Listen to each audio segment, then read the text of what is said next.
This episode is sponsored by Cohesity. Cyber resilience isn't just about getting systems back online. It's about keeping your business operating when disruption strikes. That's the idea behind the Minimum Viable Company, or MVC, a trusted operating core for recovery.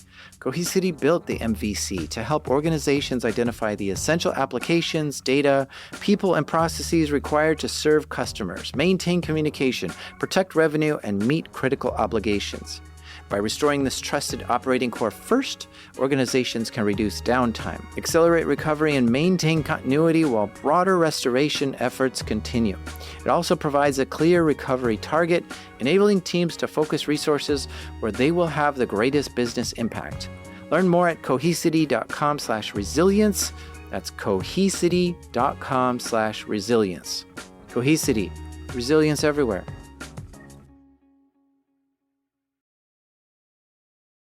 To build a successful business, you need a good business plan, a carefully thought out, step-by-step guide to launch, develop, and expand.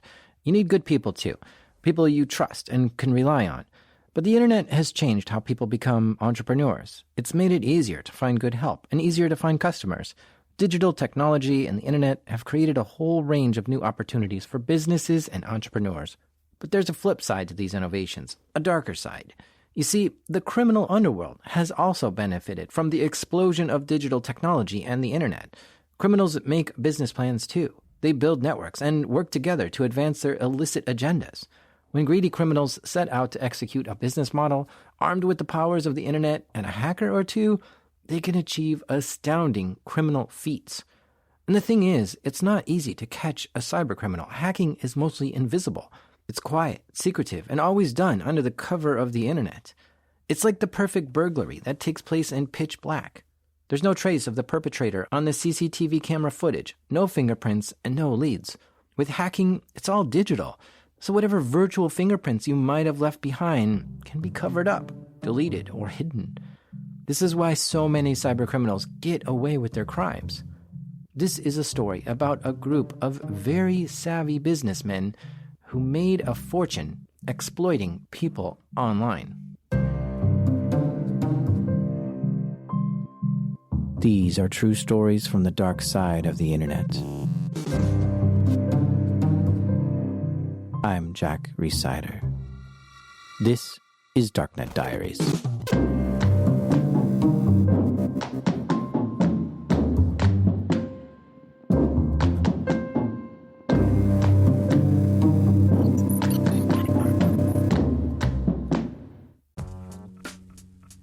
This episode is sponsored by Delete Me. Have you ever thought, I should really be doing something to protect myself from stalkers, scammers, and hackers, but you're not sure what? Here's what you should do. Go to www.joindeleteme.com/darknetdiaries and enter code DD20 and you'll get 20% off Delete Me. And a few years ago I signed up and Delete Me got busy scouring the internet for my name and gave me reports on what they found and deleted stuff. Take control of your data and keep your private life private by signing up for Delete Me. Now at a special discount for my listeners, get 20% off your Delete Me plan when you go to www.joindeleteme.com/darknetdiaries and use promo code DD20 at checkout. The only way to get 20% off is to go to www.joindeleteme.com/darknetdiaries and enter code DD20 at checkout. That's www.joindeleteme.com/darknetdiaries, code DD20.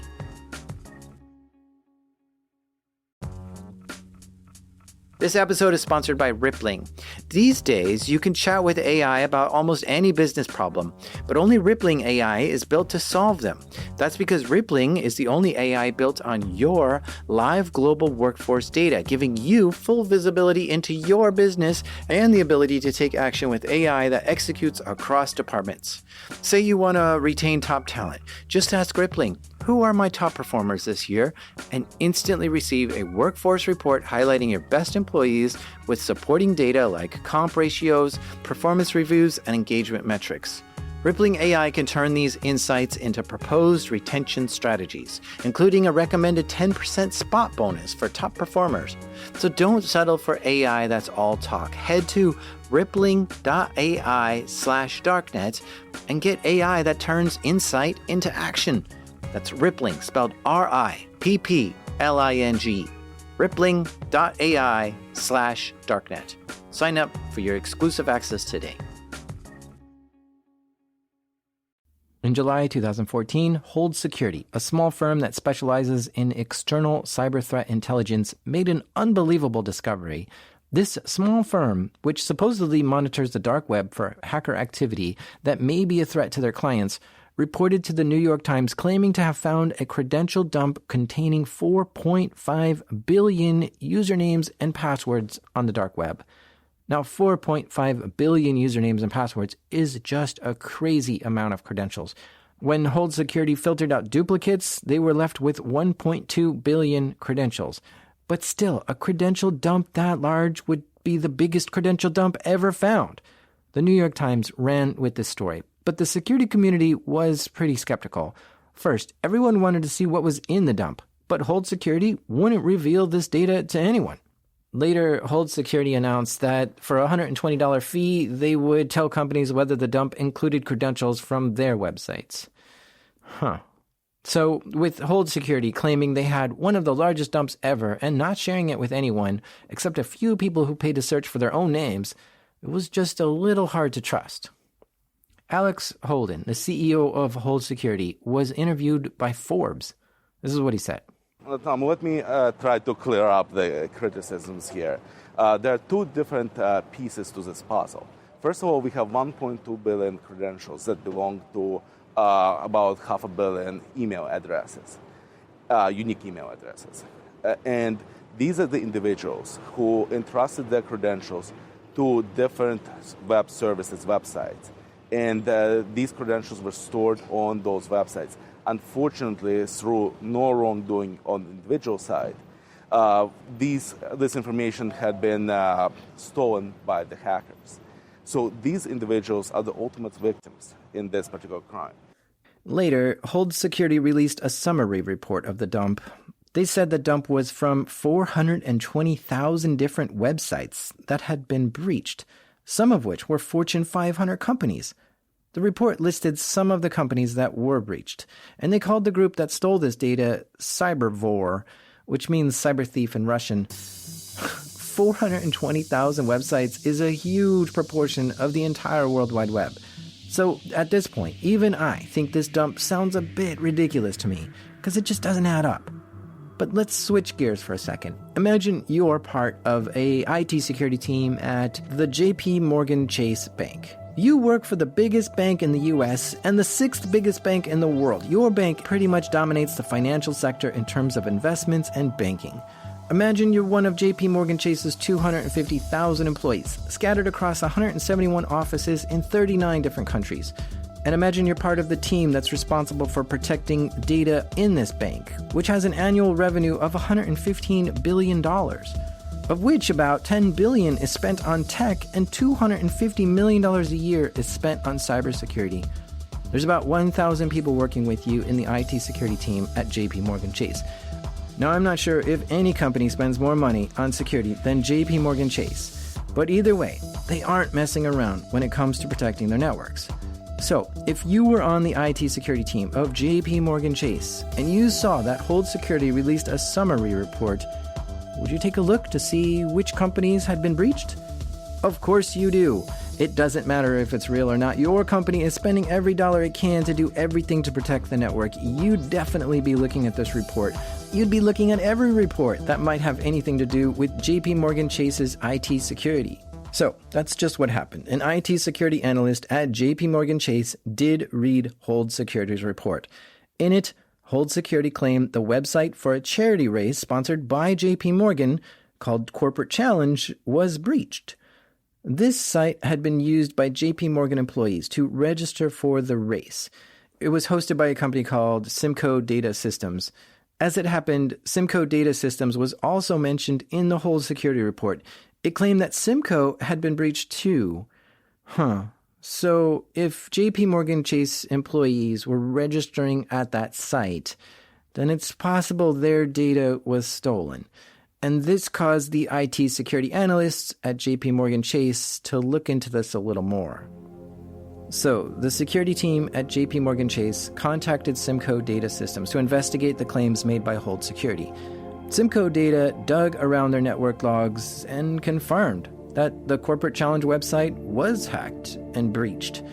The hackers had stolen an SSL certificate from the site, and the hack was executed through a few IP addresses that had been creeping around the network without any legitimate reason to be there.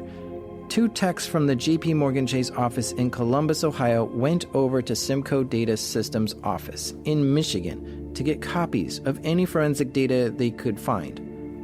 They wanted to know exactly what had been stolen and understand the indicators of compromise. As the JP Morgan Chase security team was collecting data from Simco, they were using this data, including IP addresses, to search their own logs for any similar activity.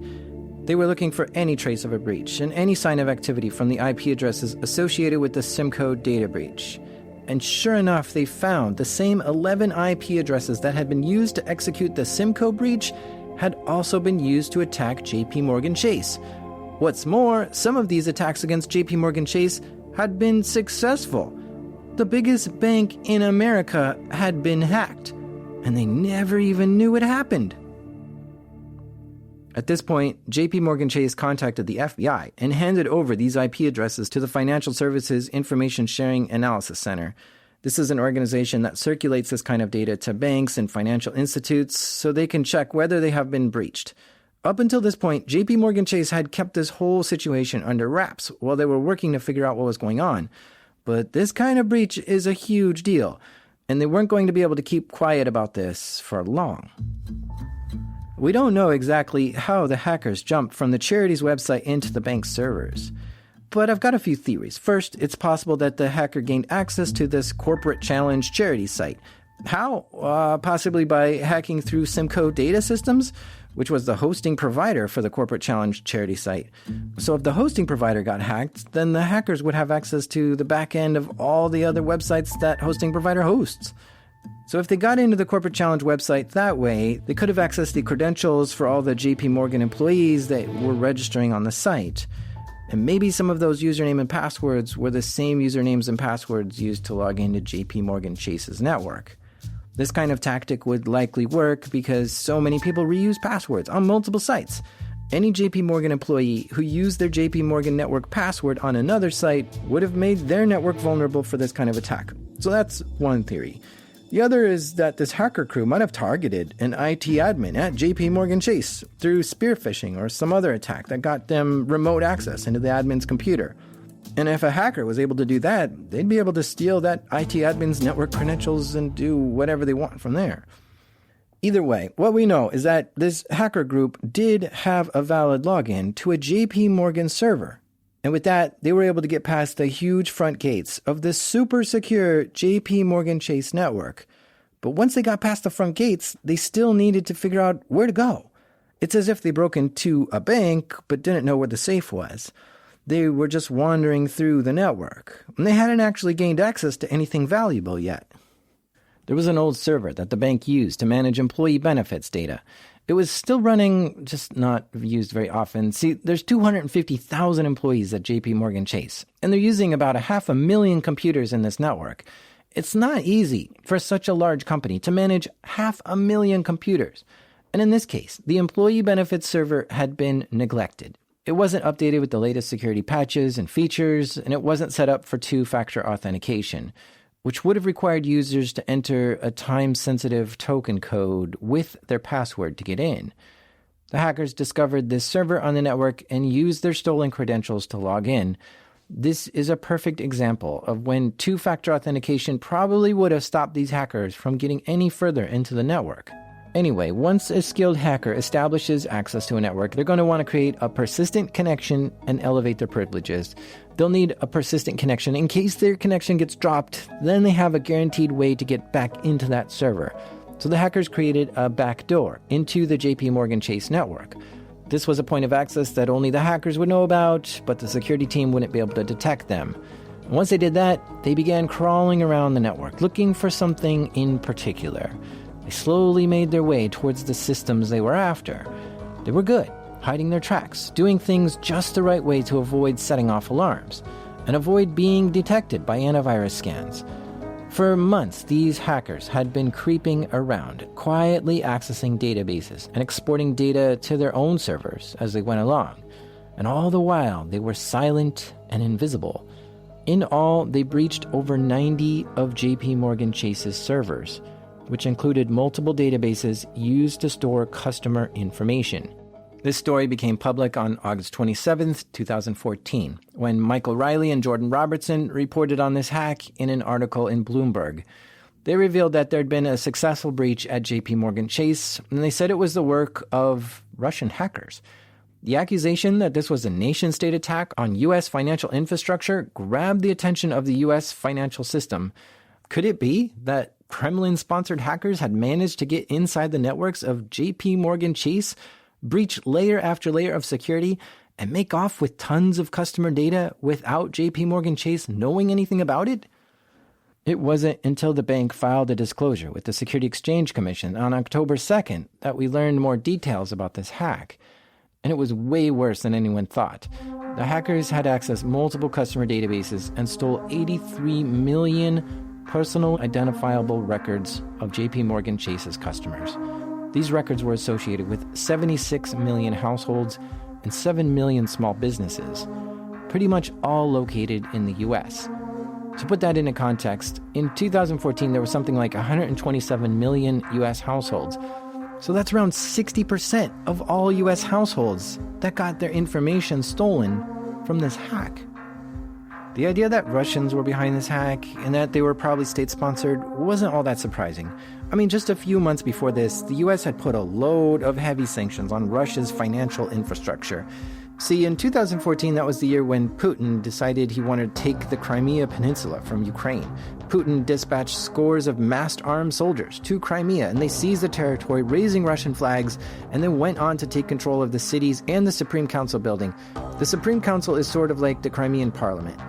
The current PM was booted out, and a new one was voted in, although there were some good reasons to doubt the fairness of this election. This was the most blatant land grab in Europe since World War II. Russia's invasion of Crimea stirred up a whirlwind of controversy. The US and EU, and of course Ukraine, strongly condemned Russia's tactics and said that Putin had violated multiple local and international laws. So the US and EU imposed sanctions against Russia. And these sanctions threatened to tip the already fragile Russian economy into recession. The US and EU intended for these sanctions to force Putin to relent and relinquish control of the Crimean Peninsula back to Ukraine. But Putin wasn't having any of it. He denounced the US and EU for imposing these sanctions, which he said was just another example of aggressive US foreign policy, and he warned that Russia may retaliate against these actions.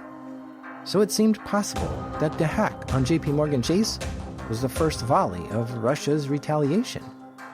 Here's a clip from CNN discussing the very idea. The FBI is investigating a series of cyber attacks against U.S. banks thought to be coming from Russia. Hackers are believed to have accessed sensitive information from several financial institutions, including banking giant JP Morgan Chase. Could this be retaliation for Western sanctions against the Russians?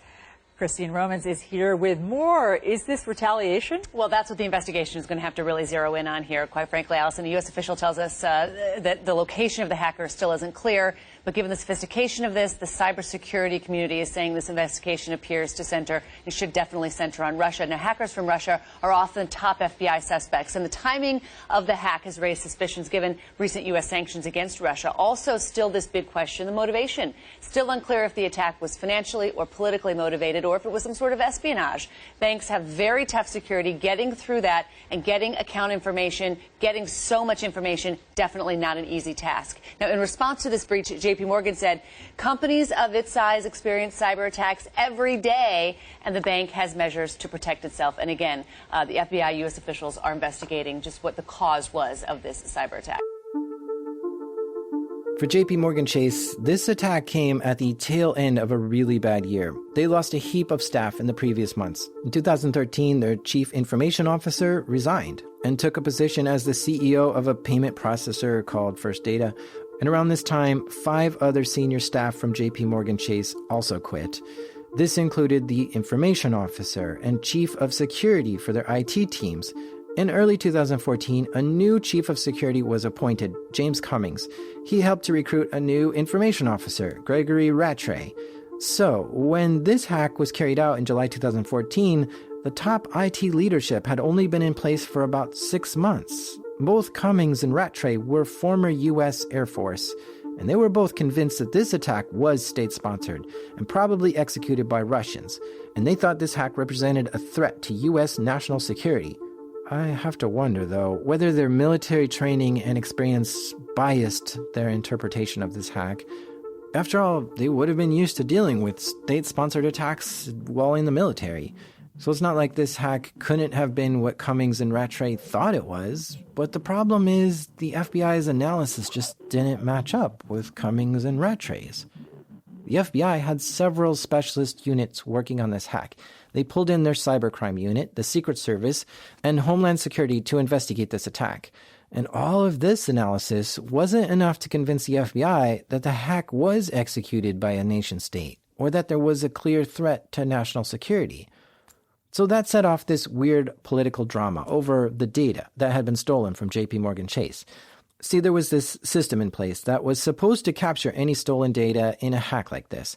Think of it like a CCTV system that you could rewind and watch back if you knew something bad happened. But according to Bloomberg sources, this system didn't have enough storage at the time of the attack. So even though they collected the data at the time of the attack, they didn't have it anymore. And on top of that, maybe because of political drama around who committed this hack, JP Morgan Chase didn't want to hand over the data they did have from the hack to the FBI. Things were starting to get out of hand, and none of this was helping to solve the actual problem that millions of JP Morgan Chase customer records had been compromised.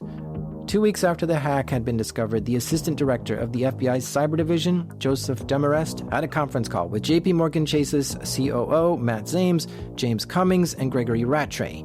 Cummings and Rattray, the Air Force veterans from JP Morgan Chase's IT department, were pushing for the hack to be deemed a threat to national security.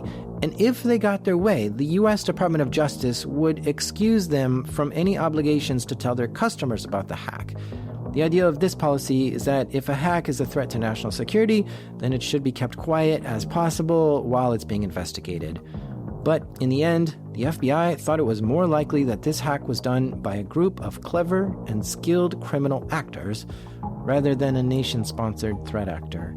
JP Morgan Chase and the FBI reached a truce, and JP Morgan Chase handed over all the data they collected during the hack so the FBI could conduct a thorough investigation.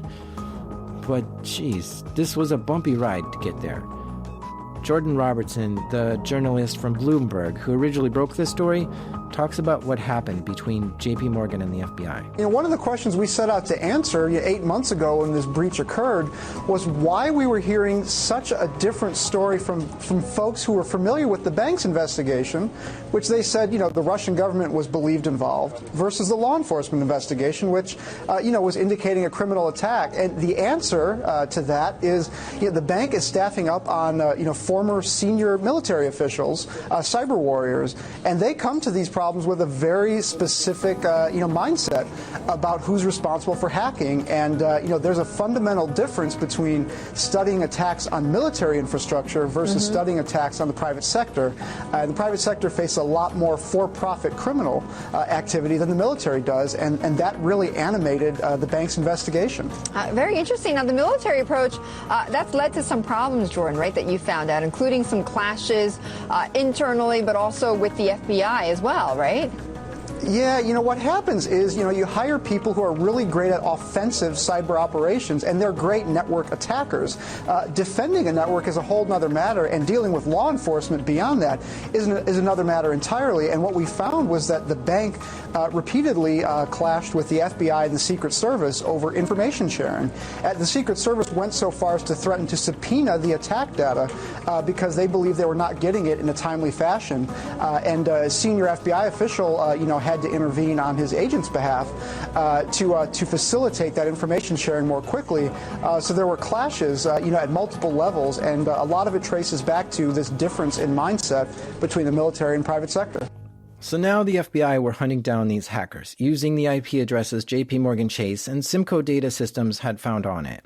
It was hard for investigators to track this attack because the hackers deleted most of the log files that would have left breadcrumbs, revealing their activity in the network. Early in the investigation, it was suggested that the hackers spoke Russian, but I'm not sure whether they had any actual evidence of that.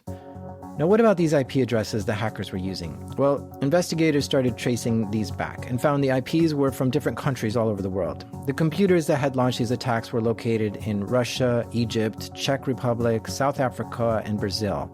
And all of these IPs belonged to hosting providers who were in the business of renting servers to whoever wanted them. This is a simple way to hide your tracks as an attacker. You don't want to do all this hacking from your own office or house. You want to rent a server on the other side of the planet and use that to carry out your hacks. So the hackers had rented one server in Egypt, which they used on some of these hacks. And get this, the day after the news broke about JP Chase, the hackers stopped using that server in Egypt and canceled that account. It seems like whoever was behind this was watching the news and they knew they were about to be hunted. While all these investigations were going on, there were reports coming out of other financial companies across the U.S. Slowly, these reports started to paint a bigger picture. JP Chase wasn't the only target. The same hackers had hit multiple other financial institutions. By October 2014, investigators believed the same hackers had hit at least 12 or 13 other financial institutions. But from what I can tell, none of these companies have officially come forward about these breaches. But reports are naming some pretty specific banks, including Fidelity Investments, ADP, HSBC, Citigroup, and Bank of the West. They had all found signs that these IP addresses from the JP Chase hack had also been sniffing around inside their network. Now the financial industry was really starting to get worried. Some of the banks only found evidence that the hackers had entered the network and had poked around, but others found signs that stuff was stolen. Here's journalist Emily Glazier from the Wall Street Journal. Yes, so right now we know that Fidelity and E-Trade are on that list of 13 financial institutions, including JP Morgan. We had reported earlier yesterday that Citigroup, HSBC, ADP, the payroll processor, and regional lender Regions Financial were also spotting traffic from alleged hackers linked to JP Morgan. So there is a lot going on here, and it's very fluid. FBI already involved on site at JP Morgan. We reported Secret Service, NSA, Benjamin Lofsky, the top New York financial watchdog, and SDNY, the U.S. attorney based in Manhattan. So there are a lot of regulators and prosecutors either examining or investigating this. This episode is sponsored by Shopify. I know my job is to make a podcast, but I really love designing artwork for Darknet Diaries. And I take that artwork and I turn it into t-shirts. And I love selling those too. But you guys wouldn't be able to get them if Shopify didn't make it so easy to have a shop online. Because first of all, Shopify has a bunch of templates to help you quickly set up a website that you love. No coding required. It's amazing seeing your merch on a professional looking site for the first time. And then after you've set up your site with Shopify, you get to take advantage of Shopify checkout. Customers get to check out quickly and easily, and you get to hear. All you need is the idea. Shopify handles the rest. If you're serious about hearing your first, start your free trial at shopify.com/darknet today. You heard that right. Start your free trial today at shopify.com/darknet. That's shopify.com/darknet. This episode is sponsored by Vanta. What's the one thing in business that's spreading as fast as AI? AI risk.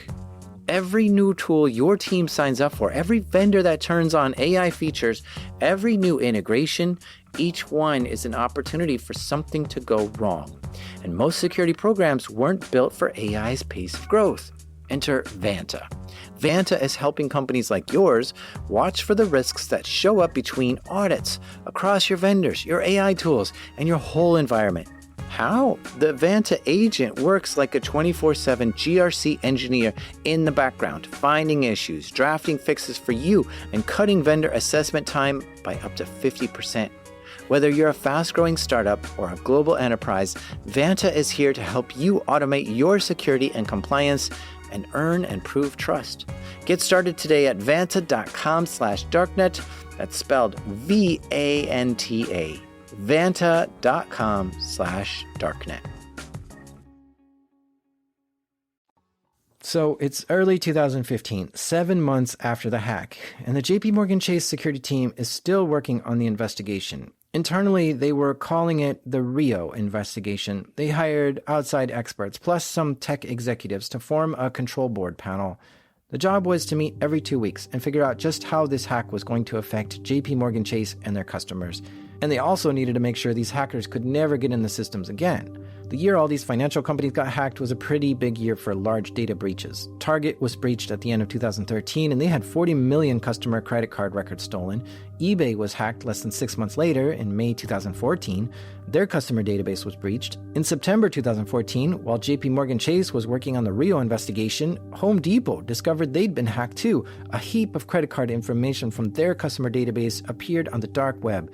Investigators suspected that the same people were behind both the Target and Home Depot hacks, but they still had no idea who those hackers were. And the truth is, many hackers working on the scale don't ever get caught. But in the middle of 2015, things started to get weird for the Rio investigation. On July 21st, the Israeli police made 2 coordinated arrests in Israel at the request of the FBI. Now remember that date, July 21st, 2015. It's going to come up a few other times in the story. So the police arrived unexpectedly at the homes of 31-year-old Gary Shalom and 40-year-old Ziv Orenstein. They were both arrested and charged with securities fraud, which is basically illegal stock market manipulation. Now, Gary Shalom is a bit of a flashy guy. He lives in a $6 million mansion in the very posh Savion suburb of Tel Aviv. This is kind of like Israel's version of Beverly Hills, where all the celebrities live. His closets were full of expensive tailored suits, and the police found $500,000 in cash in his house when he was arrested. Ziv Orenstein, who lived in Bat Hefer, about 29 miles away, may have been wealthy too, but he was more low-key. Both of these guys are Israeli citizens, and in 2009 they established a web marketing company called WeboLogic Limited. Gary was the manager of this company, and Ziv wasn't listed as being involved with WeboLogic, at least on the books. Still, the Wall Street Journal reported that there were 30-odd employees that worked there, and they all knew Ziv was really the guy in charge. As part of the securities fraud investigation, the Israeli police seized all electronic devices in both Gary and Ziv's house and the WeboLogic offices. Now, there was this third guy involved in all this. The Israeli police also raided the house of 31-year-old Joshua Samuel Aaron at the same time. But when they went to his house, he wasn't home. He had been in Russia, but he was supposed to be back in Tel Aviv at the time of the arrest. There was no sign of him at all. So they report back to the FBI that they didn't get Joshua. And so Joshua becomes a wanted man. And get this, at the same time that Gary and Ziv are arrested in Israel, the FBI coordinated a simultaneous raid in Florida. They arrested Anthony Mergio and Yuri Lebedev for running an illegal Bitcoin exchange called Coin.mx. So what do these arrests have to do with major U.S. bank hacks? Well, on that same day, July 21st, Preet Bharara, U.S. Attorney of the Southern District of New York, unsealed an indictment against Gary, Ziv, and Joshua. Bloomberg News and the New York Times published some wild claims. They reported that a leaked internal FBI memo had linked Joshua, the man on the run from Israel police, and Anthony, the man arrested in Florida, to the JP Morgan Chase hack. The memo said there was evidence of Joshua logging into the servers that were used for these hacks. On the same day, we also find out exactly what they stole. I mean, these people attempted to get into 12 banks, and they successfully got into a few of them. They must have done this for monetary gain, right? But did they steal any money? No.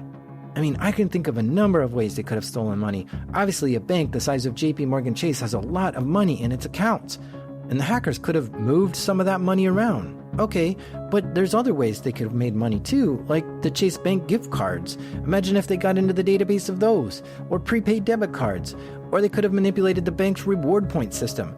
Imagine if they set their own accounts to have like 1 billion reward points, and they could convert that to cash and just siphon money out that way. Or what if they instructed a ton of accounts to buy a certain stock, driving up the price? There are a ton of things they could have done while in the bank's networks. But all they did was steal customer database records. Specifically, they grabbed email addresses of bank customers. And I just don't understand that. Why go through all the effort of breaking into the biggest and possibly the most secure company in America just to steal 83 million customer records? There's something more to the story. So things are pretty confusing at this point. We have 3 people who were supposed to be arrested in Israel: Gary, Ziv, and Joshua. They got Gary and Ziv, but Joshua wasn't home. Then, at the same time, 2 people were arrested in Florida: Anthony and Yuri. The 2 Israelis were arrested on charges of securities fraud, and the Florida men were arrested on charges connected with the JP Morgan Chase hack and something to do with a Bitcoin exchange. Finally, some news agencies started reporting on an FBI memo suggesting that all 5 men were connected with this hack. So, were they the hackers or were they con men? What role did everyone play? It turns out the feds had started investigating this group shortly after the JP Morgan Chase hack was discovered. The forensic data that the FBI got from JP Morgan Chase had led authorities to Joshua. Somehow they got server logs that pointed them to his IP address. But they didn't know how involved he was, and they were pretty sure he wasn't in on it alone. So they start digging around his life to see what he was doing and who he was associating with. And that's how they discovered Anthony, Gary, and Ziv. And these guys were looking pretty suspicious. So Joshua was the prime suspect who led investigators to the door of the others. And he's an American citizen. He grew up in Potomac in Maryland. He enrolled in Florida State University in 2002 and studied business. And there is where he met Anthony Murgio, who was later arrested in Florida. While at university together, they became pretty good friends, and being business students, they wanted to find ways to earn cash while in college. So they set up a money-making scheme, writing Google ads for affiliate commissions. And they did pretty well at it too. They had other students working for them, and they were making thousands of dollars a month. Not bad for a couple college kids, actually. Joshua dropped out of his courses in 2005, but he stayed in touch with Anthony. Now from there, Anthony's story actually goes in a wild and crazy adventure, totally tangent to this one, which is another story worth telling, but it doesn't quite fit this story.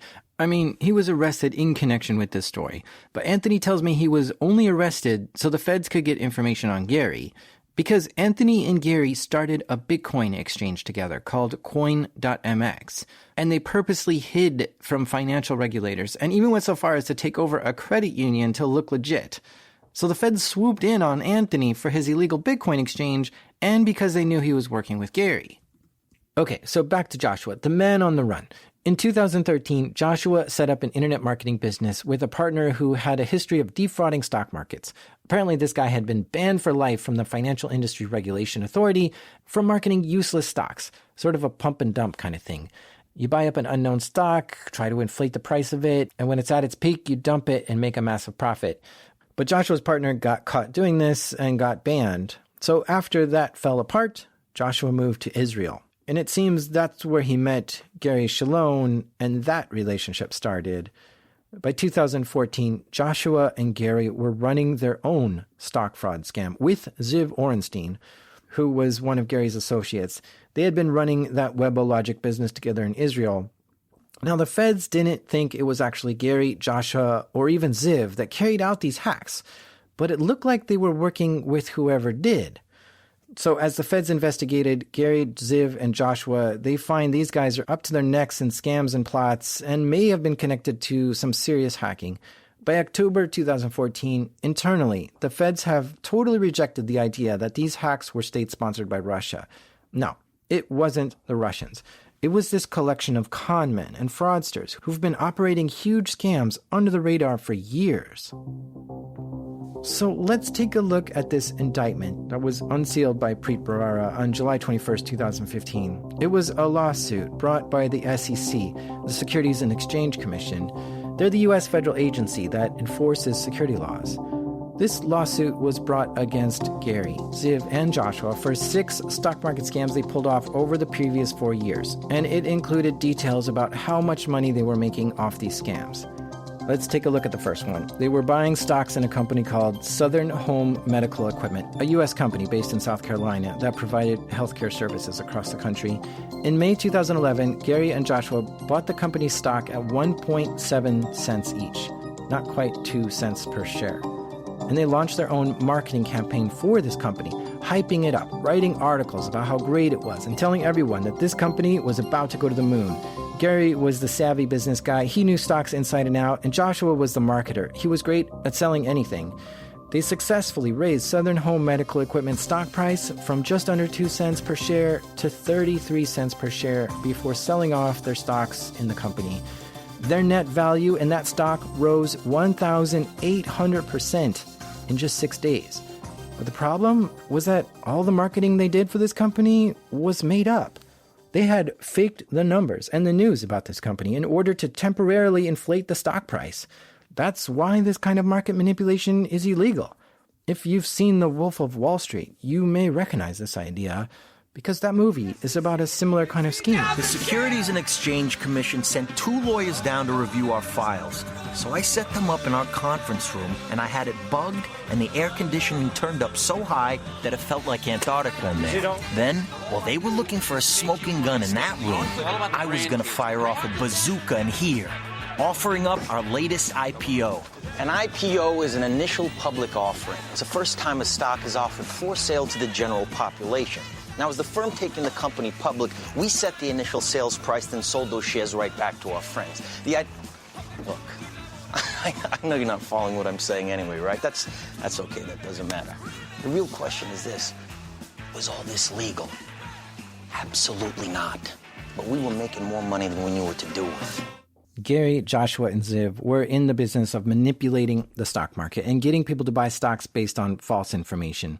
These scams are called pump and dumps because the scammers try to pump up the value to make a quick profit by dumping the stocks at a higher price. And here's how they did it.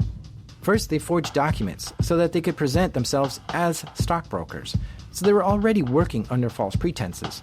Now, stockbrokers are like middlemen between investors and the stock exchanges. They help investors figure out what stock to buy, when to buy them, and they seek out good investment opportunities for their clients. These days, everything is digital and online. So Gary, Joshua, and Ziv created newsletters, social media accounts, and websites to tell investors what shares to buy. These tools gave their investors the impression that if they followed Gary, Joshua, and Ziv's tips, their money would grow quickly. Sometimes they would fake the data on these articles and predict that a stock was going to rise in value, but they would actually backdate that article to make it seem like all their predictions came true. Their indictments showed that these guys were all using the classic scams. Since May 2011, they hit 6 microcap companies. They targeted one after another with their tried and tested schemes. They hit each of these 6 companies using the same pump and dump formula. They'd buy the company while the stock was less than $5 each, and then they'd create a bunch of false hype about these stocks, resulting in a buyer surge that would drastically increase the trading volume and stock price within just a few days.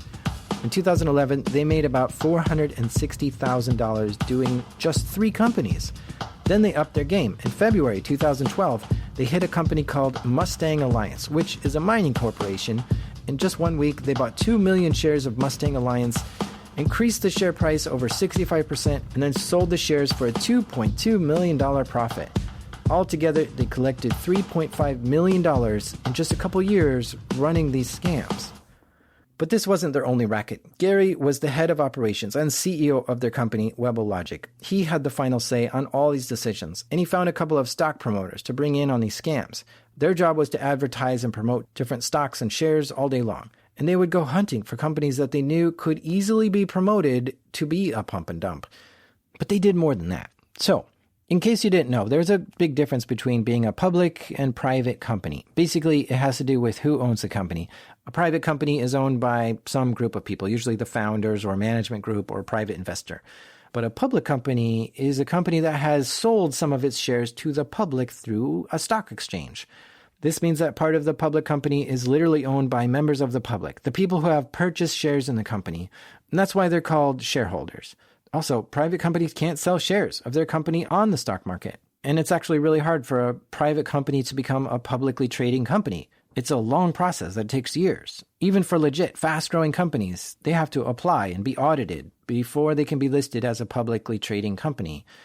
And when that finally happens, they have an event called an initial public offering, or IPO. So I say all that because sometimes Gary would find private companies that seemed like they would be easy to falsely promote.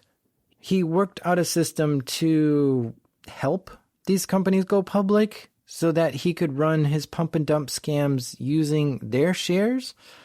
Over the years, Gary created heaps of shell corporations. These are companies with no staff, no revenue, no office. These corporations only exist on paper. And Gary would go through the long, rigorous process of getting these corporations to go public and be traded on the stock exchange, which might have taken him years. But with publicly trading shell corporations ready to go, Gary was able to approach private companies, pretend to be a legit stockbroker, convince them to do a reverse merger with his shell corporation, and that would fast-track that company to be public trading on the stock market. Now, this whole scheme is all upside for Gary. First, he's going to sell his shell corporation to some company. This could make him anywhere between a few $1,000s to a few $100,000. And because he created these shell companies, he was able to assign any amount of company shares to himself or his friends like Joshua or Ziv. So if he did that, then before the actual scam even started, he would already have tons of shares in these companies. So he would sell his shell corporation to a company, and then that company does a reverse merger with it, and now that company is suddenly a publicly trading company. And he did all this under the guise of being a helpful stockbroker, just here to help them navigate going public. Then, once the reverse mergers were complete, and that private company was now publicly trading, Gary's fake marketing campaign would ramp up and make the stock of that company boom. That's the pump. And right when the hype was about to fizzle out, Gary and Ziv and Joshua would sell all of their stocks, which they could have had from the very beginning. And that's the dump. If Gary was the CEO of this scam operation, Ziv was his ops manager, with some IT thrown in. Ziv bought up a heap of domains and built stockbroker websites that all looked legit. And he was the one who maintained all of the different brokerage accounts and the false documents for their schemes. He was the one keeping track of all the moving pieces. Joshua was like the communications and marketing manager. He wrote all the promotional materials that they used to market the companies.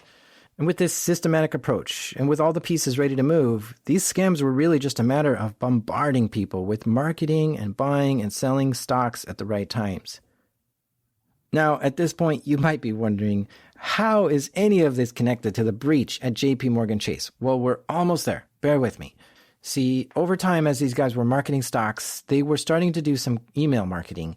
They would send people emails that said, amazing opportunity, small cap investment can double your money in weeks, don't blow your shot at financial freedom. And they would list a stock ticker symbol and make people feel like they had to buy this stock right away. You've probably seen these types of emails. I've received thousands of them myself. The way they work is that the sender of these scammy emails just buys a huge list of email addresses and blasts out millions of emails at a time. And that's what Gary's crew was doing at first. And that was somewhat successful, but they wanted to take their scam to the next level. They thought if they could get a list of email addresses of real stock market investors, their spam would be much more effective. I mean, who better to advertise a stock tip to than people who are actively trading on the stock market? Traders are always looking for a hot stock, and they might just go ahead and buy some random stock that they saw in a scammy-looking email. And that brings us to JP Morgan Chase. It turns out that the whole JP Morgan Chase hack was about getting better leads for Gary's marketing campaign to make his pump and dump scams more profitable. That's right. Gary, Ziv, and Joshua wanted millions of stolen JP Morgan Chase's customers' email addresses just to email them stock tips. Of all the absurd, off-the-wall, preposterous crimes, this one takes the cake. 3 random scammers orchestrated a hack into the largest bank in the U.S. just to make money on their pump and dump scams. Unbelievable. But their criminal activity went way beyond stock market manipulation.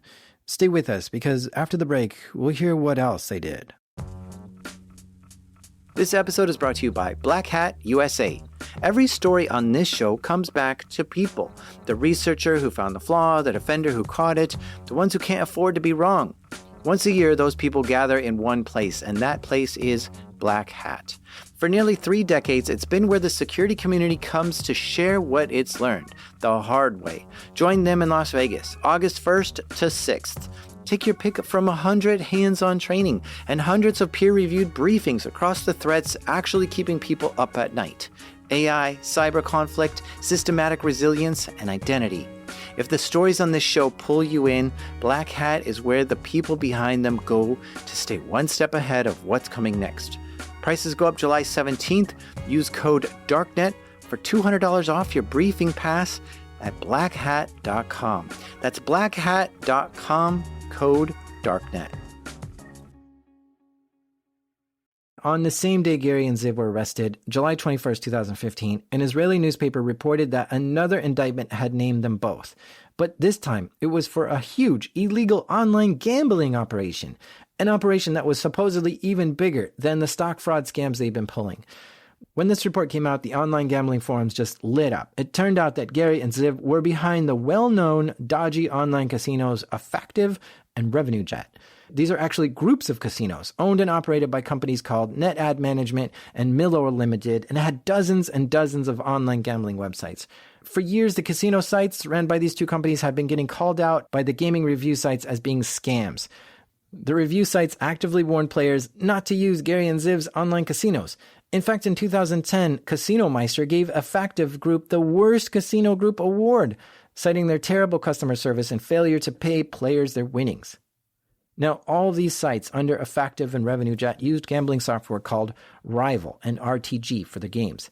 These are the leading suppliers of casino games and online gambling. Then they leased this gaming software to the independent casinos. So the games on Effective and RevenueJet were legitimate, well-designed games, and that's how they attracted players to come to their sites to gamble. But to gamble on these sites, you need money to play.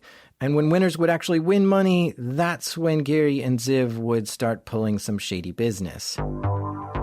His casino sites started to develop a reputation for being really unreliable at paying out their players.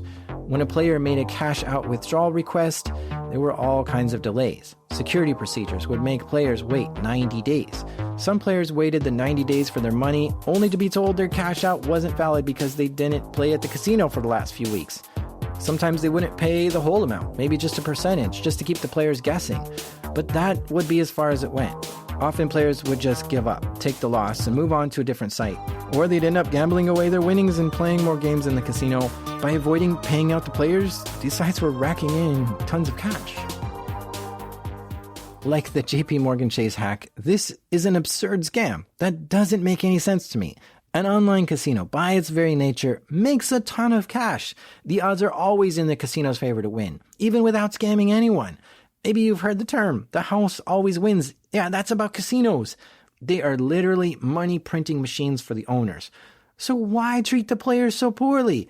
Oh, the nerve of these guys. The greed is just astounding to me. But it gets worse.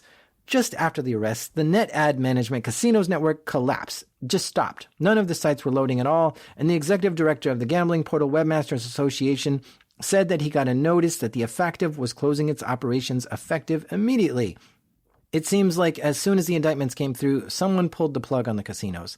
Their online casino empire had crumbled overnight.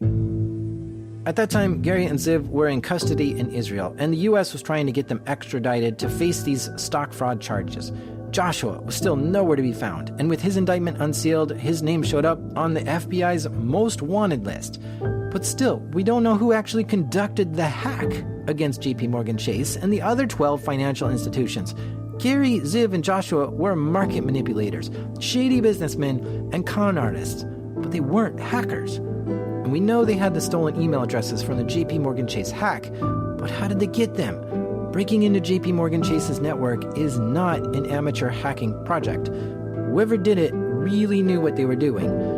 But if Gary or Ziv or Joshua weren't the hackers, then who was?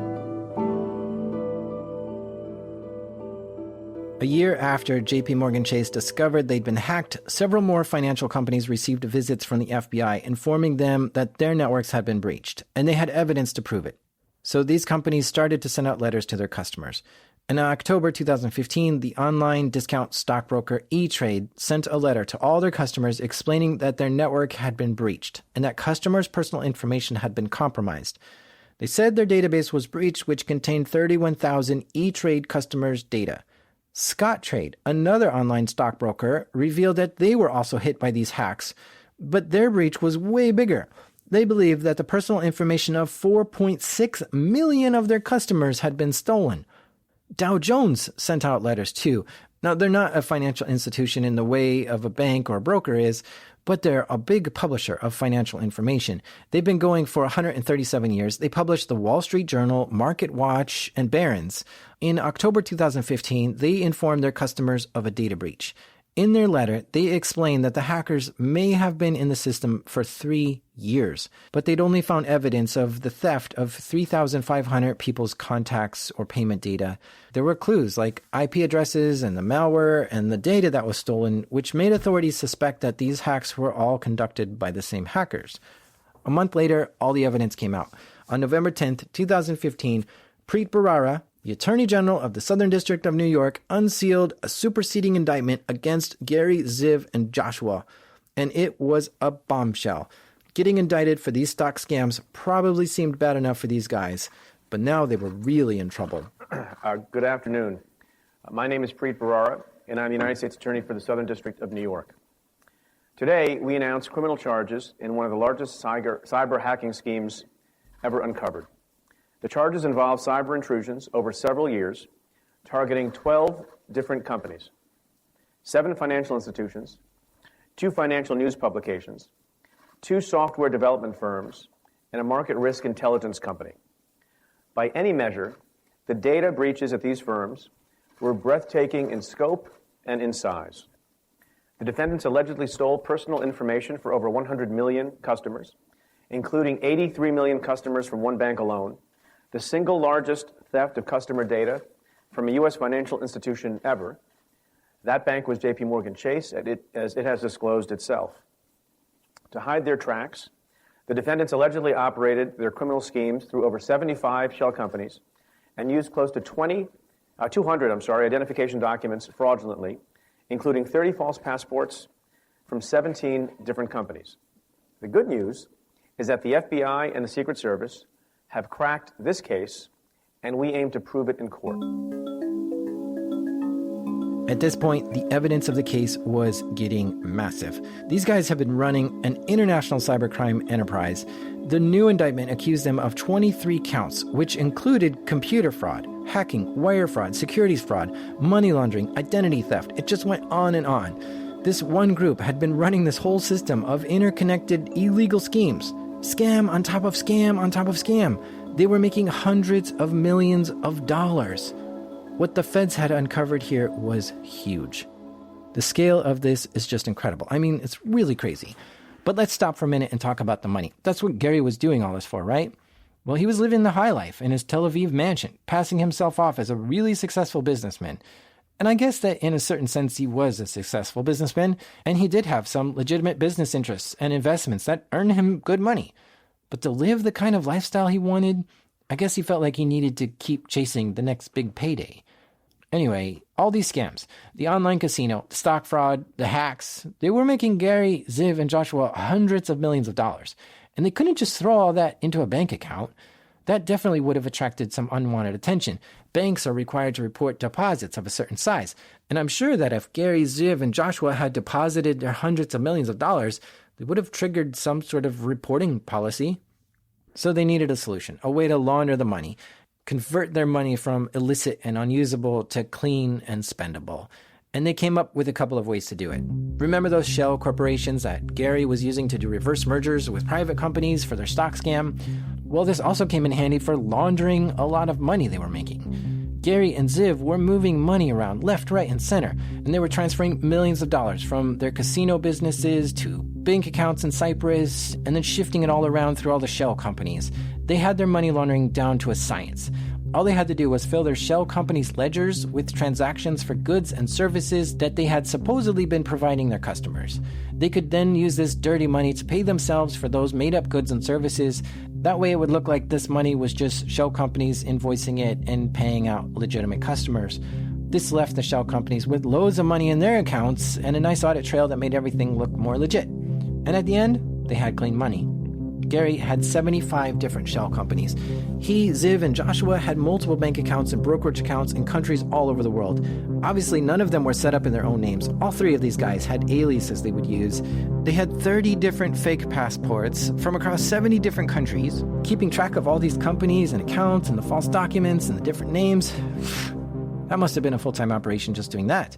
It's pretty impressive how they were able to manage all these moving pieces. Before they got caught, it probably seemed like it was worth all this work. In 2011, the same year he started the pump and dump scams, Gary created two online payment processing companies called IDPay and Tudor. You can think of these as more like shady versions of PayPal. Gary used these payment processors to let his players deposit money into gaming accounts and his online casinos. These sites were the intermediaries between the players' bank accounts and the casino's bank accounts. Each transaction would go through these payment processors, but Gary had to hide that money because it wasn't legal. To turn that money into money he could actually use, he needed to make it look like it came from a legal source. Gary and Ziv opened multiple bank accounts in different countries using fake IDs and fake documentation. They would send transactions made through IDPay and Tudor into these accounts around the world. Now, credit card companies are not allowed to process payments that they believe might have come from illegal activity. So Gary and Ziv would code their transactions to make them look like simple online purchases from everyday retail websites, like pet stores or wedding outlets. If they could find banking officials in the countries they were depositing their money, they would bribe them to turn a blind eye. Basically, they did anything they could to prevent anyone from catching on to their operations. Of course, the players at Gary's online casinos had no clue what was going on in the background. Everything probably just seemed normal from their perspective. And Gary had a bunch of like-minded friends, other criminals who needed to launder money just as much as Gary did. And he was friends with people selling fake pharmaceuticals, malware, and fake antivirus software. Whatever their business, if they wanted to collect payments via credit card, they needed a shady payment processor, and they would use Gary's IDPay and Tudor. Of course, just like any payment processor, Gary would take a nice cut of each transaction. But sometimes the credit card companies did get suspicious. When that happened, the credit card companies would stop processing Gary's transactions and issue fines and penalties to whichever financial institution Gary got caught using. Gary would just pay these off and carry on where he could. It was just a minor inconvenience, a cost of doing business. If they got questioned about this, they'd all act shocked and surprised, as if they had no idea the transactions were for illegal goods and activities. If a bank got suspicious and closed one of Gary's accounts, he'd just find a new bank and open a new account. And it became a pretty constant process of finding new accounts and coming up with fake merchants to use for transactions to make them look legit. It was all very shady, but it was working. In 2012, Gary did another astonishing move. There was this company called G2 Web Services. This is sort of a watchdog company that monitors payment processors to make sure they're above board and not fraudulent. Basically, the staff at G2 will go and do a test at payment processors to make sure they're trustworthy. Well, Gary was using IDPay and Tudor to process a lot of payments for his illegal activities, and he didn't want G2 to flag his payment processor as fraudulent. So he hired a hacker to break into G2 and get a list of credit cards that were used in test payment transactions. Then Gary would just block those credit card numbers from being used at IDPay and Tudor so that nobody at G2 could even test the payment processing on his websites. Ugh, the audacity! I've never heard of a hack like this. To hack into a watchdog company just to make sure that they don't talk bad about you and to block them. It's just ridiculous. In July 2013, 2 years after Gary first created IDPay and Tudor, Brian Krebs published a report about potentially suspicious activity being conducted at IDPay. A source had found IDPay's customer database and discovered a bunch of fake antivirus sites were using this payment processor. These websites had addresses like spyblocker.com, malwaredefender.com, personalguard.com, and so many more, 50 domains. Krebs investigated IDPay, and he couldn't find anything about them. There were no records of this company existing at all. So he concluded that these websites were installing fake malware onto victims' computers and then asked the victim to pay to get the virus removed. And these sites were using IDPay because a legitimate processor would never process sketchy transactions like this. If this is what was going on, then I guess we can add this bogus antivirus payment processing scam to the list of growing crimes that were committed by Gary and his friends. One site on the list of IDPay's customers was rxpartners.com. This was known to be an illegal pharmacy affiliate program. Hackers and spammers would sign up and earn cash for promoting illegal pharmacies. In 2013, not many people knew about Gary and his massive empire of hacking and scamming, and they didn't know he was the one behind IDPay. Well, Gary was focusing on making sure anti-fraud companies like G2 Web Services weren't onto him. He didn't realize that the feds were onto him. How did the feds get on Gary's trail? Well, a month before he was arrested, an undercover federal agent went on to one of his casino's websites and deposited some money using his credit card to make a bet. When he checked his credit card statement, he found the transaction had been recorded as a payment to houseforpets.com, which wasn't even a real website. This was the first thing that tipped off the feds, and from there, they quickly found a lot of evidence leading to Gary, Ziv, and Joshua. It was the hack on JP Morgan Chase that really brought down Gary's empire. If you remember, the hackers successfully broke into the JP Morgan Chase's network and stole 86 million records and got out without raising a single alert. JP Morgan Chase had no idea they were breached, and that was by design. The hackers were extremely careful not to raise any red flags. The only reason JP Morgan Chase ever found out that they'd been breached was when they read that whole security report and found that SIM-code data was breached, and the evidence from that breach is how JP Morgan Chase figured out they were breached.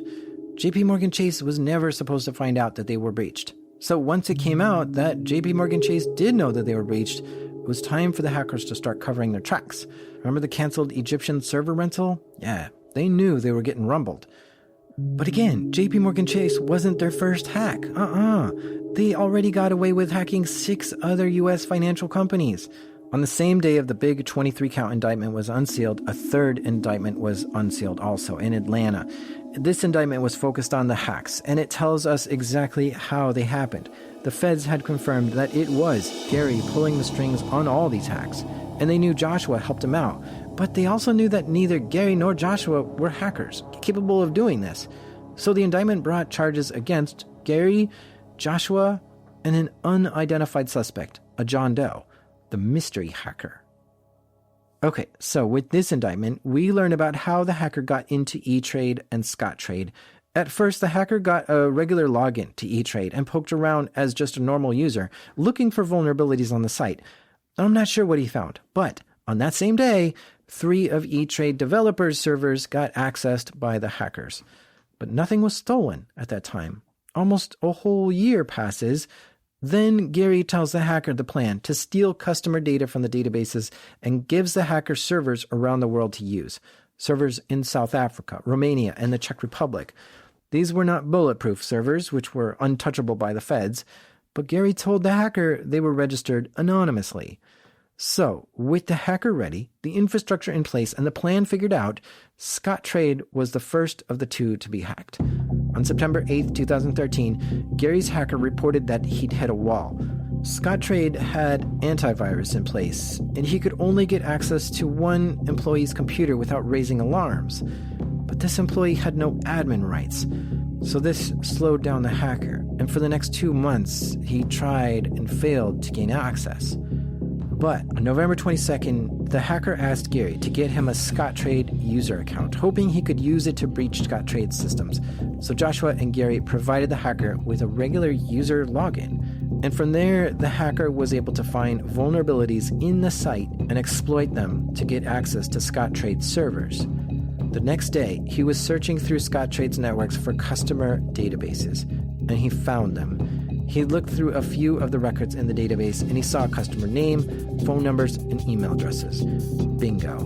This is what he was looking for. He did a quick count to see how many records were in the database. There were 6 million customer details. Gary was very excited about this discovery, and of course he wanted the email addresses of this database. The hacker took one more look around the database server, and he noticed he wasn't in there alone. A database admin was also logged into the customer database and actively running commands. The hacker got nervous. He needed to download these 6 million records. He was right there in front of it. But he wanted to do it in secrecy so that nobody would ever know he was there. And he was nervous that if he downloaded the data while the other admin was there, he might draw unwanted attention. He couldn't afford for that admin to notice that something fishy was going on, and at the same time, he didn't want the admin to notice he was there and kick him out. So he waited nervously until that admin logged out.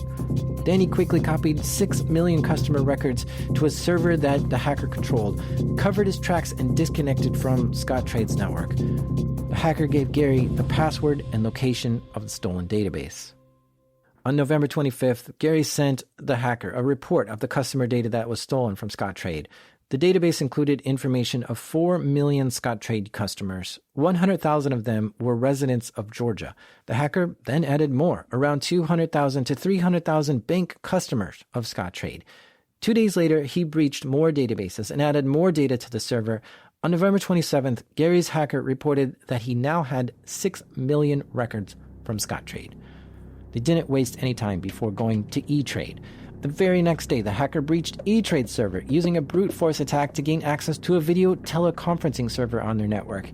And of course, once he got in, he got himself persistence and elevated his privileges. He installed a backdoor into the servers and started looking around the network for database servers. 4 days later, the hacker breached another server on E-Trade's network and installed a reverse shell on it. 4 days after that, he gained access to 3 more internal servers and a core admin platform. This was the motherlode. These servers contained all of the customer data for E-Trade customers. The hacker began copying all the data stored on these servers. The reverse shell he had set up was exporting data for days after that. Gary's hacker would eventually steal 15 million customer records from E-Trade's network. And once he stole them, he would send them straight to Gary. By December 16th, one of Gary's associates had cleaned up and merged all the stolen customer records from E-Trade and Scottrade into an enormous database. This was the customer information Gary wanted, a vast database containing the contact details of millions of potential investors, people who he knows are already investors. Over the course of 4 months, Gary's hacker had been going in and out of multiple servers on both E-Trade and Scottrade's internal networks. And he hadn't set off any alarms. No security scans picked up on his activity. But at some point, E-Trade began to suspect their systems had been breached. They launched an internal investigation, and they got law enforcement involved. But nothing came of it. They couldn't find any evidence that data was stolen. There were no logs that somebody copied the data, because the hacker hid his tracks so he wouldn't get detected. E-Trade concluded that if they had been breached, then the perpetrator had hidden their tracks really well. So the investigation just kind of stalled out. But they were right. Someone had been in the systems, and it was Gary's mysterious hacker. As E-Trade and Scottrade were being hacked, Gary's online casinos were making considerable money. He was running at least 12 different casinos. In October 2013, they made him $78 million. Gary and Ziv had 270 employees in Ukraine and Hungary, working in call centers to help keep these casinos running. And they were responding to queries and trying to help keep players happy, but they were also giving the runaround to players who were trying to cash out their money. Gary and Ziv needed to draw as many players to their casino as possible. The more people playing meant the more people they could scam out of their winnings. So to help that bit along, Gary called in his hacker. When people want to do some online gambling, they typically start with a Google search and visit the first few gambling websites that show up. They think, oh, this casino is the first result in Google, so it must be popular and trustworthy. Knowing this, Gary started trying to get his hacker to find ways to improve the casino's search ranking on Google. Now, there's a whole lot that goes into search ranking. It's called SEO, search engine optimization, and what actually determines the ranking on Google search is a little bit mysterious. They use an algorithm of some kind, but in the SEO world, it's generally believed that to boost a site's ranking, you need more links to that website. So, much of SEO is based on the idea that the more websites in the internet that post links to your site means that your site becomes more popular in the search rankings. So Gary knew this and wanted more links to his casinos and used a secret ingredient to get that. Want to take a guess on what that was? The secret ingredient is crime. He asked the hacker for help, and the hacker got to work to try to find a way to make tons of links to Gary's online casinos. And after a bit of searching, he started hacking into dormant gambling-related WordPress blogs. I'm talking like thousands of them here. Blogs that hadn't been updated in ages, and whoever owned them lost interest in it. All their plugins were out of date, the software hadn't been updated, and, well, yeah, they were vulnerable to being hacked. So the hacker exploited a lot of these old WordPress blogs, and he created tons of links to the casino's websites. Compare this to hacking into banks, it was pretty easy. Once he finished, these sites had new posts mentioning Gary's casinos and how they were absolutely the best place to gamble on. And when these blogs got re-indexed by Google, these new posts made Gary's casinos rise up in the ranking and become more popular. Now, whenever users searched Google for keywords like best online casino or where to play online casino games, these ancient blogs were starting to pop up with fresh results. And people always click on the first couple of results. That's just how it is. So people clicked on these old blogs, they saw tons of glowing reviews of Gary's casinos, and this hijacking of neglected blogs drove enormous amounts of traffic straight to Gary's online gambling sites. And that wasn't all. Gary liked to be in control and know exactly what was going on, so he paid this hacker to visit his competitors' websites. He would have the hacker take down any competing gambling site he got annoyed at. The hacker would use a botnet to launch a huge denial of service attack on competitor casinos, interrupting service for those casino players. And of course, when gamblers can't get into their favorite gambling site, they might go looking for a different site to gamble on. So the DDoS attacks that Gary was conducting could actually drive players to his casino too. Then Gary would find out what software the competitor casinos were using and then ask the hacker to gain access to that software company to monitor what rival casinos were saying and doing. He also hacked into email accounts of executives at the companies that made online gambling software used by many casinos. This let Gary in on deals that executives were making with each online casino. This allowed him to stay a step ahead of his competitors. If anything was going on that might compromise one of his casinos, he would have an early warning. Gary was used to getting what he wanted, and he was quite happy to use sneaky, underhanded tactics to get his way. He was getting away with everything until it all caught up with him on July 2015, when Gary and Ziv got arrested by the Israeli police.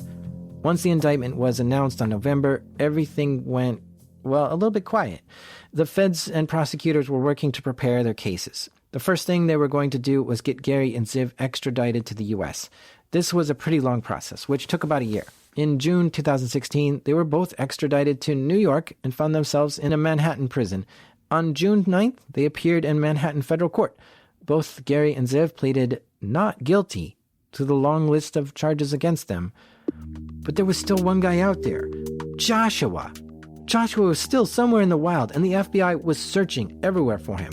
They suspected that he was hiding out in Russia, and it made it pretty complicated to look for him there.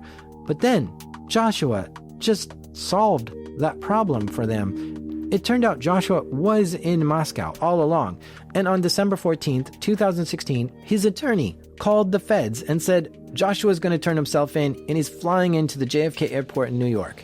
And so, Joshua did. He flew to New York and was arrested on the spot. You see, Joshua got himself in a bit of trouble with the Russians. He had flown into Russia via Ukraine on May 23, 2015, and had been staying in an apartment in Moscow. In May 2016, right as Gary and Ziv were about to be extradited from Israel to the U.S., Joshua was arrested by the Russian immigration police. They turned up at his apartment for a surprise spot check on his visa documents. For Joshua to maintain his visa, he was supposed to fly out of the country and then come back every 6 months. And he hadn't been doing that because he was hiding out from the FBI. So the Russian immigration police put him in jail. On May 20th, a Russian judge fined him an equivalent of $80 and ordered him to leave Russia. So Joshua had to leave Russia, but he wasn't interested in going to the U.S. and getting arrested by the FBI. So he applied for refugee status so that he could stay in Russia. So while he was waiting on his refugee status at an immigration office in Moscow, he talked to his lawyers and they changed his mind. They convinced him that it was better for him to come to the U.S. and face his charges than to continue hiding out in Russia. But strangely enough, when Russia found out Joshua was wanted by the FBI, they offered him asylum. They probably thought he would be useful for some sort of political or diplomatic leverage. Joshua had already made up his mind, though, so he turned down the offer of asylum, but Russian immigration was now hesitant about letting him leave. So he was stuck in the immigration center while his lawyers were negotiating with Russians and the feds, both of which wanted Joshua in their custody at this point. After about 6 months of this, in December 2016, everyone agreed, and Joshua got on the flight to New York and was arrested. By the time Joshua gave himself up, Gary had been in prison for almost 2 years. Gary pled not guilty and was looking at a lengthy court trial. Gary was the mastermind behind all these schemes. He had the valuable knowledge and connections with the underground criminals. Plus, he probably knew some stuff about Russian cybercrime networks. The feds recognized that Gary could be really valuable to them, so they offered him some plea deals. They offered to release him if he agreed to plead guilty to all the crimes he did if he became an informant. On May 22, 2017, a big daily newspaper in Israel, the Calcalist, reported that Gary had agreed to pay U.S. authorities $403 million in cash under forfeiture. His plea deal also meant that 3 criminal proceedings against him, plus an SEC civil lawsuit, were all dropped. Now, $403 million sounds like a lot, but the feds estimated he had earned over $2 billion. So Gary probably was walking away with some extra cash left in his pockets. But giving up his cash meant that he had to tell the feds where the money was. And wow, he had a lot of cash stashed all around the world. He had 81 different bank accounts around the world. Many of them were in Switzerland, and some of these accounts had over $100 million in them. There were accounts in Cyprus, Georgia, Virgin Islands, Luxembourg, Latvia. They were everywhere. On top of that, he had stashes of cash and jewelry worth millions and a $6 million house. Gary's plea deal wasn't straightforward. According to the Calcalist, it took 6 different law firms to negotiate it. 5 of these law firms were in the U.S. and 1 was in Israel. So while Gary agreed to pay hundreds of $millions of his illegal profits to get out of prison, he had to give the feds more than money. And it seems like he gave up a hacker, a 38-year-old Russian man named Peter Levashov. Peter was from St. Petersburg, and he's the one who built the Kelios botnet, which infected 100,000 computers. This botnet was built to send massive amounts of spam emails. But the Kelios botnet was also available for hire. Anyone could use it to send tons of spam themselves. And Gary was definitely sending a lot of spam. Peter was arrested on April 9, 2017, while on holiday with his family in Barcelona, Spain. He was accused of running the Kelios botnet and pleaded guilty of it in Connecticut in September 2018. The counts against him included the distribution of fake spam emails, promoting counterfeit pharmaceuticals, and other frauds, including pump-and-dump stock schemes. He's still awaiting his sentencing. It's not clear what Gary told feds about Peter, whether he just straight up ratted Peter out or what happened there. But the question everyone had was, hey, this Peter guy, is that Gary's mystery hacker? At first I thought it was, but no, he wasn't. Peter wasn't Gary's hacker. That was someone else entirely. In December 2017, law enforcement flew into the airport of Georgia, an Eastern European country. They were there at the request of the U.S. authorities, and they went to the capital to arrest 35-year-old Andrei Turin. Andrei is a Russian citizen, but the U.S. had been tracking him and knew he was flying into Georgia from Moscow, and they wanted him in custody before he could disappear. Andrei was a well-known high-level Russian hacker. The feds believed he was the hacker working with Gary in his empire of scams, and they spent the last 2 years trying to track him down and detain him. Once in custody in Georgia, the feds set out to get him extradited to the U.S. Now, Russia does not like giving up its hackers, but there's not much they can do when it's outside their country. So that's why the U.S. arrested him in Georgia, because you can get him extradited out of Georgia. Now, some Russian hackers have a double motive for hacking.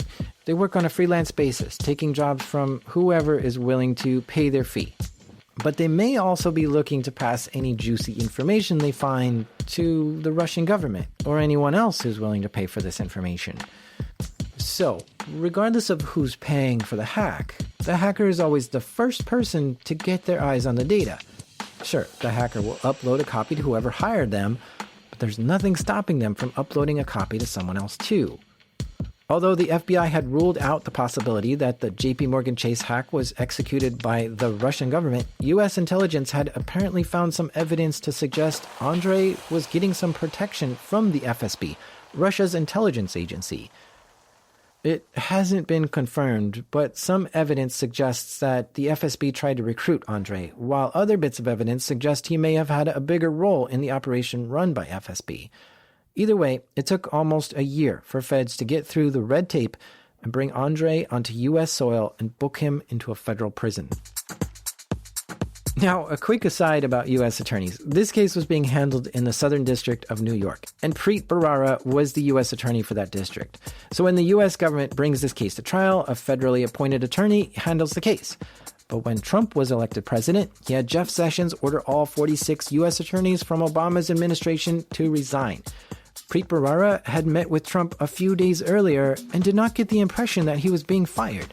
So Preet refused to resign. But Trump fired him the next day. The Trump administration appointed Geoffrey Berman as the new U.S. attorney for the Southern District of New York. So, on September 7, 2018, Geoffrey Berman announced that Andre had been extradited from Georgia to New York. And this was a massive win for the feds. Getting an indicted Russian hacker extradited into the U.S. for cybercrimes was not something that happens very often.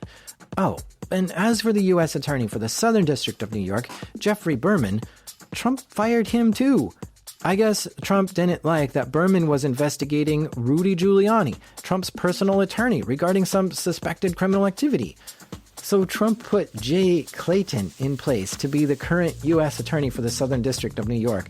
Clayton has never been a federal prosecutor before, but he was the chairman of the Security and Exchange Commission. So this case has now passed through the hands of 3 different U.S. attorneys for the Southern District of New York.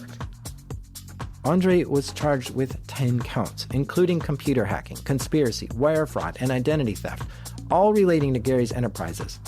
The same day they got him into New York, he was put in front of a judge to state his plea, not guilty. Andre wouldn't admit to anything. On September 25th, there was an initial pretrial conference hearing. The prosecution presented their evidence to Andre through a Russian interpreter. The evidence against him, which was mostly in Russian, was pretty damning. They had almost 3,500 pages of online chats between Andre and Gary, all discussing the hacks and scams. The evidence took up nearly 2 terabytes of storage.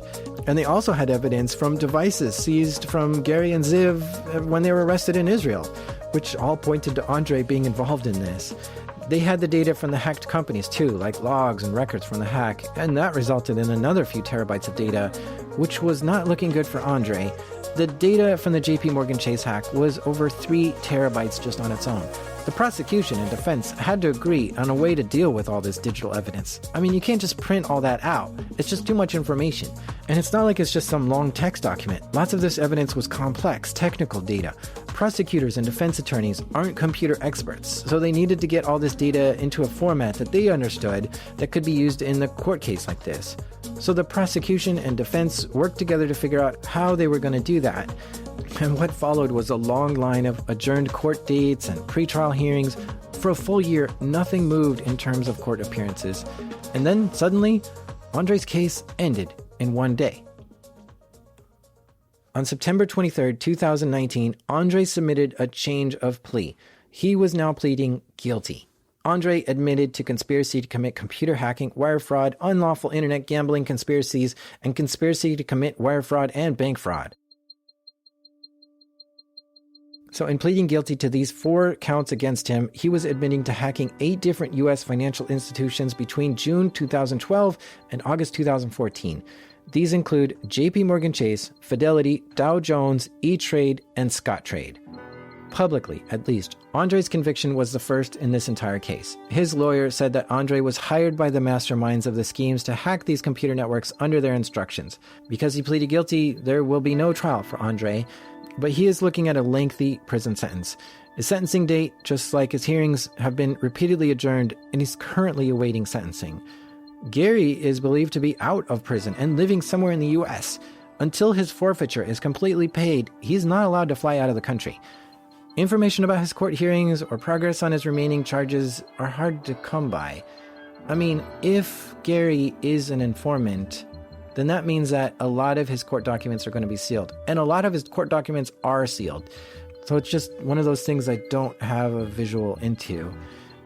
On October 22nd, 2020, Ziv was sentenced. Now, by this time, he had been in prison for 11 months. His sentence was to let him go. The judge ordered his prison time to be equal to his time served, which meant the 11 months he already did in prison. The judge thought that was good enough. On top of that, they required him to forfeit $1.8 million. But yeah, I'm surprised by this sentence. I think it's minimal for such an extraordinary amount of criminal activity. My guess is that Ziv cooperated, which means he gave up some names of other criminals in order to get his sentence shortened. But that's just my guess. Altogether, these schemes made a colossal amount of money. It really was sprawling, interconnected network of scams, building on top of each other, scaling up, leveling up, and expanding outward. The whole story is full of surprises, and by the end, it's mind-bogglingly complex. A web of illegal schemes, hacking, fraud, money laundering, carried out by some shady businessmen and conmen, joining forces with a hacker. Just as the schemes themselves were large-scale, so too was the network of people and resources Gary had built to operate it all. The story has it all. The villains, the hacks, the underground illegal acts, and finally, a hammer of justice that brings it all crashing down. The hack into JP Morgan Chase wasn't random, a one-off attack. It was done by someone who seemed to have an insatiable appetite for more hacking, more data, more scams, more money.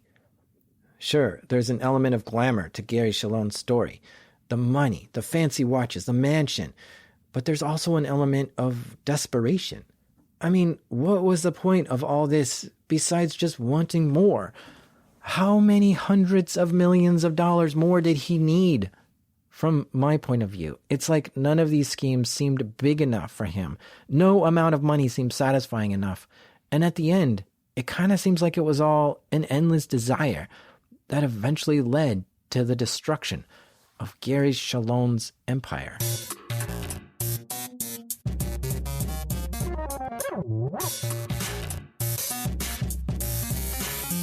If you love Darknet Diaries, stories from the dark side of the internet, then support it.